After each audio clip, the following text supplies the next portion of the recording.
Realidad virtual, realidad mixta, realidad aumentada, realidad extendida. ¿Qué son todos estos términos? ¿Qué diferencia hay entre unos y otros? Llevamos ya algunos años escuchándolos y todavía hay muchísima gente que no los comprende o no entiende exactamente qué diferencia hay entre unos y otros.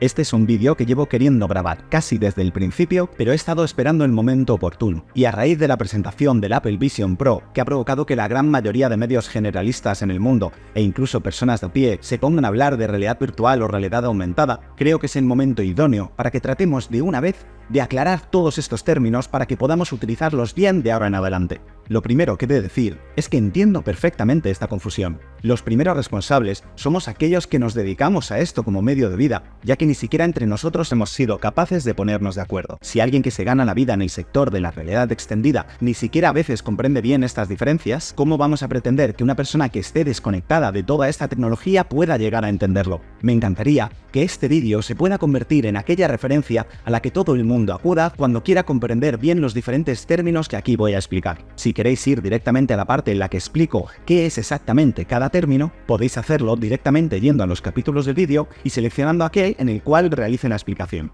Pero sí me gustaría realizar una breve introducción para explicar por qué se ha producido este problema y cómo hemos llegado a este punto. La realidad virtual es una tecnología que para nada es nueva. Ya en 1968, Ivan Sutherland creó un dispositivo al que denominó la espada de Damocles. Se podría considerar que fue el primer intento de conseguir un visor de realidad virtual que nos diera acceso a un mundo totalmente diferente al nuestro. Más adelante, en los años 80, un emprendedor llamado Jaron Lanier fundó una empresa que se dedicó a la comercialización de productos de realidad virtual y que popularizó enormemente esta tecnología. Productos que iban desde visores de realidad virtual en sí mismos hasta guantes con los que poder manejarnos más cómodamente en estas nuevas interfaces. Sin embargo, los altos costes de fabricación de este tipo de tecnología impidieron que llegaran a las masas. En los años 90 y también con los inicios de Internet, se volvió a tratar de recuperar esta tecnología e incluso empresas como Nintendo lanzaron la famosa Virtual Boy, un dispositivo que por cierto yo no considero que sea realidad virtual como tal, ya que lo único que nos permitía era meter la cabeza y ver videojuegos en una pantalla tridimensional. Sin embargo, era una experiencia totalmente estática y no existía sensación de presencia, que para mí es algo indispensable para considerar que estamos hablando de realidad virtual. Sin embargo, en la pasada década se produjeron dos hechos que cambiaron totalmente esta industria. El primero fue el lanzamiento de Google Cardboard, una ingeniosa idea de Google que nos proponía que con un simple trozo de cartón acoplado a nuestros teléfonos móviles pudiésemos disfrutar de experiencias de realidad virtual. Google lo que pensó es, si la tecnología de realidad virtual es muy cara, pero todo el mundo lleva un teléfono en sus bolsillos que utiliza más o menos el mismo tipo de sensores que necesito para poder ofrecer esta experiencia, ¿por qué no utilizamos ese móvil? El resultado fue un boom increíble. Todo el mundo empezó a hablar de realidad virtual y muchísima gente pudo probarla. El lado negativo, sin embargo, es que era una experiencia de realidad virtual que dista mucho de ser perfecta. Debido a la baja potencia de algunos móviles que se utilizaban para ello, la fluidez y calidad de imagen de la experiencia podía no ser buena y llegaba a provocar mareos incluso en la gente. De hecho, hay algo muy curioso. Es que si os habéis preguntado alguna vez por qué Google no vendía estas cajas de cartón directamente con una cinta que nos pudiésemos poner en la cabeza, era precisamente para que no pudiésemos hacer movimientos muy rápidos con ella. Si se nos obliga a estar sujetando el cartón con unas manos, la libertad de movimientos que tenemos con la cabeza es mucho más reducida. Y eso ayuda a que no podamos realizar movimientos más rápidos de lo que el móvil es capaz de procesar, evitando así los posibles mareos. Pero poco tiempo después surgió la figura de una persona que quiso llevar esta idea mucho más allá. Palmer Luckey fundó una empresa llamada Oculus, que lo que hizo fue coger esos mismos componentes que suelen incluir los teléfonos móviles, pero integrarlos directamente ya en un factor de forma de un visor. Seguía utilizando pantallas típicas de los teléfonos móviles y sensores como los giroscopios o acelerómetros, pero al poder empaquetarlo en un dispositivo específico para ello, la calidad de la experiencia era mucho mejor, y además no teníamos que gastar la batería de nuestro móvil cada vez que quisiésemos disfrutar de realidad virtual. El lanzamiento de los primeros visores como Oculus Rift o HTC Vive generó esta nueva ola de realidad virtual en la que todavía nos encontramos, y esta vez sí, parece que la tecnología no se va a ir a ninguna parte. Y hasta ahora he estado hablando únicamente de realidad virtual. ¿Pero qué pasa con la realidad aumentada? La realidad aumentada es una tecnología que también estábamos relativamente acostumbrados a utilizar también gracias a nuestros dispositivos móviles. En 2016, el lanzamiento de Pokémon Go supuso sin duda la mayor adopción de realidad aumentada que se ha visto hasta la fecha. Se podía ver cómo decenas de miles de personas corrían por la calle despavoridos para tratar de capturar esos Pokémon que no existían, pero que sí podían visualizarse a través del teléfono móvil, una tecnología que nos permite superponer imágenes virtuales sobre nuestro mundo real y dar la sensación de que esos objetos están en nuestro mundo. Y hasta aquí todo parecía ir bien, pero entonces llegó Microsoft para liarlo todo. Microsoft presentó al mundo un dispositivo llamado HoloLens que nos permitía tener esa misma experiencia descrita con Pokémon Go, pero en lugar de tener que utilizar nuestro teléfono móvil podíamos ponerlo directamente delante de nuestros ojos. El concepto seguía siendo el mismo, superponer elementos virtuales sobre nuestro mundo real, lo que tradicionalmente se ha conocido como realidad aumentada. Pero prácticamente al mismo tiempo, lanzó un ecosistema de hardware y software al que denominó Windows Mixed Reality. Es decir, realidad mixta de Windows. Aquí ya parecía un término que mucha gente desconocía, realidad mixta. Y el problema principal que tuvo es que todos los visores que salieron bajo el nombre de Windows Mixed Reality eran en realidad visores de realidad virtual. A pesar de que tenían cámaras y en según qué momentos nos permitían ver el mundo exterior, nunca se dio la posibilidad a los desarrolladores de acceder a esa cámara para superponer elementos virtuales sobre nuestro entorno. Por lo tanto, se utilizaron única y exclusivamente para ofrecer entornos 100% inmersivos, que es lo que conocemos como realidad virtual. Y entonces la gran mayoría de gente, incluido profesionales de la industria, pensaron, si existe un término llamado realidad aumentada y un término llamado realidad mixta, ¿será que son experiencias diferentes? Y eso es falso. Muchas personas y profesionales comenzaron a describir la realidad mixta como si de una realidad aumentada 2.0 se tratase. Explicaban que mientras que la realidad aumentada únicamente superponía imágenes virtuales sobre una grabación del mundo real, la realidad mixta iba un paso más allá, siendo capaz de entender el entorno e integrar mejor esos elementos virtuales con lo que llamamos oclusión. Poniendo el ejemplo de Pokémon Go, la diferencia sería que mientras que con realidad aumentada nuestro Pokémon siempre se vería por encima de cualquier elemento del entorno y nunca parecería que está realmente ahí, con la realidad mixta, este Pokémon sí que se vería tapado cuando una persona u otro objeto pase por delante de él, dando la sensación de que realmente está ahí. Yo estuve en más de una charla de profesionales en las que explicaban precisamente esto. Y siento decir que esto es erróneo, porque para entender la existencia del término realidad mixta, tenemos que hablar de un término que hasta ahora no he mencionado: virtualidad aumentada. Muchos de vosotros probablemente sea la primera vez siquiera que oís este término, pero ni me lo estoy inventando yo, ni es algo nuevo. En 1994, Paul Milgram y Fumio Kishino establecieron un concepto denominado el continuo de la virtualidad. Ya en esos años se dieron cuenta que el uso de tecnologías inmersivas podía dar lugar a una serie de experiencias diferentes y que cada una de ellas debería recibir un nombre distinto. Ellos imaginaron una línea continua en la que describieron las diferentes experiencias que puedes tener desde ir del mundo totalmente real al mundo totalmente virtual. Y aquí es donde vamos a empezar a explicar correctamente qué es cada término. Imaginad que unos operarios se encuentran en una fábrica trabajando delante de un motor de avión. Y absolutamente todo es real. La fábrica, los operarios y el motor. En este caso estaríamos hablando de la realidad. Ahora nos vamos a desplazar algo más hacia el mundo virtual e imaginad que estamos en esa misma fábrica, que la fábrica es real, que los operarios son reales, pero ya no tenemos el motor de avión. Lo que hacemos es, mediante dispositivos como móviles, tablets o un visor, colocar un modelo virtual de ese motor de avión delante de nosotros. De esa forma, lo que estaríamos haciendo es aumentar nuestra realidad. Estamos visualizando algo que en realidad no existe y que no se encuentra ahí. Y como estamos aumentando nuestra realidad, recibe el nombre de realidad aumentada.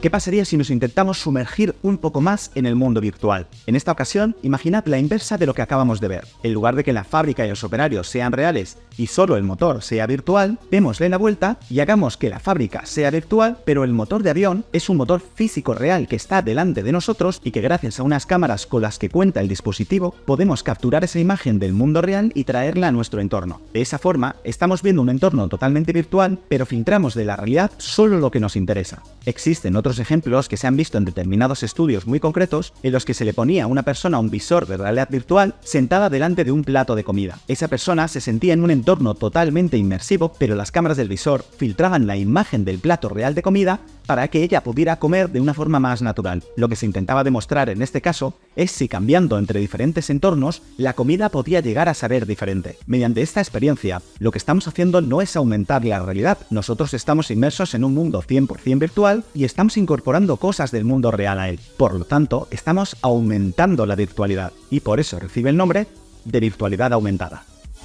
Por último, si queremos viajar totalmente a un entorno virtual, tendremos una experiencia 100% inmersiva y es la que se conoce como realidad virtual. Esta es la más popular de todas y por lo tanto no necesita explicación. Pero entonces, ¿qué es la realidad mixta? Lo que hicieron Paul Milgram y Fumio Kishino es pensar tanto en la realidad aumentada Como en la virtualidad aumentada, lo que estamos haciendo es mezclar realidades. Estamos tomando elementos del mundo real y mezclándolos con elementos del mundo virtual. Lo único que cambia es qué porcentaje es real y qué porcentaje es virtual. Pero el concepto es muy parecido. Lo que hicieron, por lo tanto, es inventar un término que englobase a estas dos experiencias. Eso sí es lo que conocemos como realidad mixta.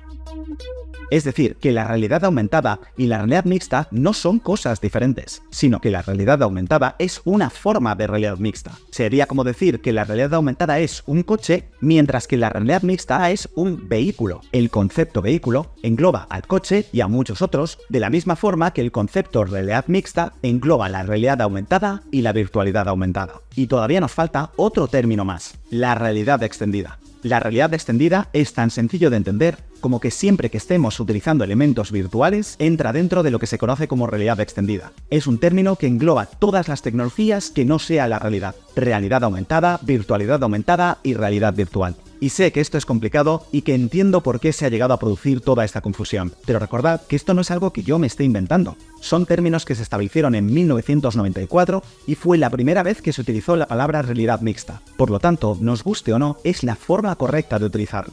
Sin embargo, yo sí que voy a proponer una solución, una forma de simplificar esta terminología y que la haga más entendible para todo el mundo. Como ya he dicho antes, toda esta confusión se provocó porque nadie utiliza el término de virtualidad aumentada, y el término de realidad mixta solo se inventó para poder englobar a esta y a la realidad aumentada. Dado que nadie habla nunca de virtualidad aumentada, yo propongo que eso siga siendo así, que no utilicemos ese término. Pero lo que sí propongo es que tampoco utilicemos el término de realidad aumentada. Ya tenemos un término llamado realidad mixta que existe para describir experiencias en las cuales mezclamos el mundo real con el mundo virtual. Por lo tanto, yo propongo que utilicemos únicamente el término de realidad mixta. Es verdad que el término realidad aumentada está muy extendido y que va a ser difícil dejar de utilizarlo. Y alguien podría decir, ¿por qué no nos quedamos solo con ese término? También podría ser, pero en mi opinión es más válido utilizar realidad mixta, ya que si solo utilizamos realidad aumentada, estaríamos descartando esa experiencia más inmersiva con elementos del mundo real, que es lo que se conocía como virtualidad aumentada. Si utilizas el término de realidad mixta, estarías englobando todo lo que signifique mezclar realidades. De esta forma, ya nos podríamos quitar un nivel de complejidad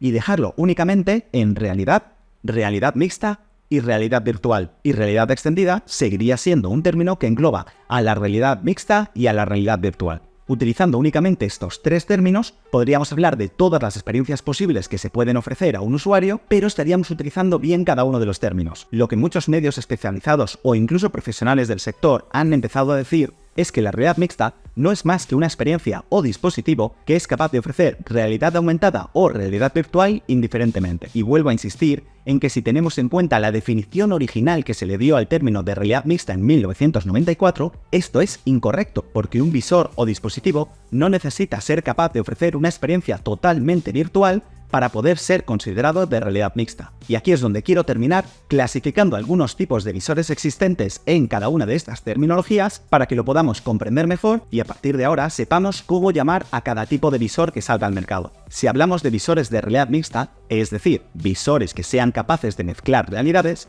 nos podríamos encontrar con Microsoft HoloLens, con Magic Leap o Nreal, llamado ahora Xreal por motivos de copyright. Son gafas o visores que utilizan unas lentes totalmente transparentes, dejándonos ver el mundo real, y que mediante una proyección de imágenes sobre estas lentes podemos colocar elementos virtuales dando la sensación de que están en nuestro entorno. Sin embargo, estos visores no son capaces de ofrecernos una experiencia totalmente inmersiva y transportarnos a otro lugar que no existe. Por lo tanto, no pueden ofrecer realidad virtual. Por otro lado, tenemos visores 100% de realidad virtual, y casi todos ellos son visores ya relativamente antiguos. Visores como las Oculus Go, las Oculus Rift CV1 o PlayStation VR 1. Visores centrados única y exclusivamente en ofrecernos una experiencia de realidad virtual completa. Al no tener cámaras externas, no son capaces de mostrarnos nuestro mundo real y superponer elementos virtuales sobre el mismo. Y por último tenemos los visores que realmente se están asentando ahora en el mercado. Visores que son capaces de hacerlo todo. Se podría decir que son visores de realidad virtual, pero que gracias a las cámaras externas pueden ofrecernos experiencias de realidad mixta, y el usuario o la aplicación elige en qué momento quiere disfrutar de una u otra experiencia.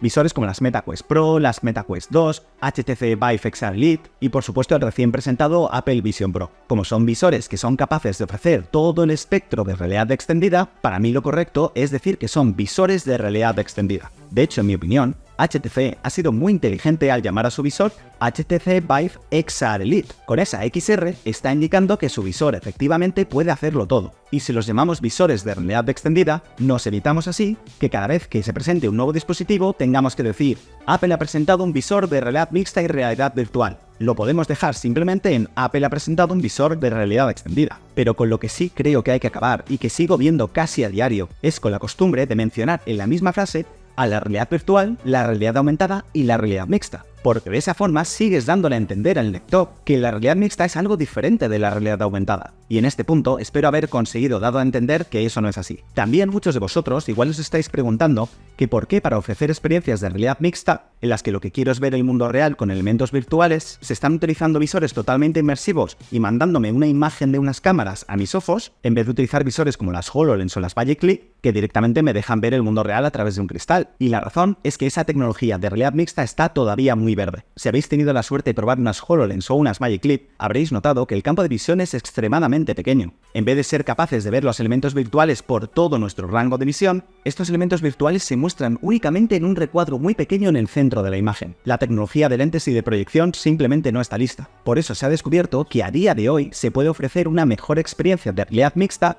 recurriendo a visores de realidad virtual con cámaras externas que nos muestren ese entorno. De esa forma seguimos viendo el mundo real, pero los elementos virtuales pueden abarcar un campo de visión muchísimo mayor y encima tienen una opacidad totalmente plena, ya que los negros puros no existen en visores como Magic Leap o HoloLens. Y además los visores de realidad mixta necesitan utilizar unas lentes más oscuras para que esa proyección que se realiza sobre el cristal se pueda ver, dando la sensación de que llevamos todo el día unas gafas de sol puestas. Con los visores de realidad extendida, la imagen que se nos manda del mundo real se puede ver tan brillante como queramos. Sin duda llegaremos a un punto en el que los visores de realidad mixta sean más compactos, tengan forma de gafas y podamos tener una experiencia plena, pero estamos todavía a muchos años de ver eso. Por mi parte nada más, espero que os haya gustado este vídeo, que os haya servido para entender mejor las diferentes tecnologías y sí os pediría que por favor lo compartáis con tantas personas con las que podáis. Necesitamos estandarizar de una vez toda esta terminología para que la gente deje de confundirse y podamos hablar todos el mismo idioma. No vamos a conseguir que esta tecnología llegue a las masas si ni siquiera nosotros somos capaces de entenderla bien. Recuerda que puedes apoyar el canal suscribiéndote, dándole a me gusta o convirtiéndote en mecenas en el enlace de Patreon que encontrarás en la descripción. Quiero agradecer de nuevo a todo el mundo la gran acogida que me estáis dando en este nuevo proyecto. Nos vemos en próximos vídeos. ¡Hasta pronto!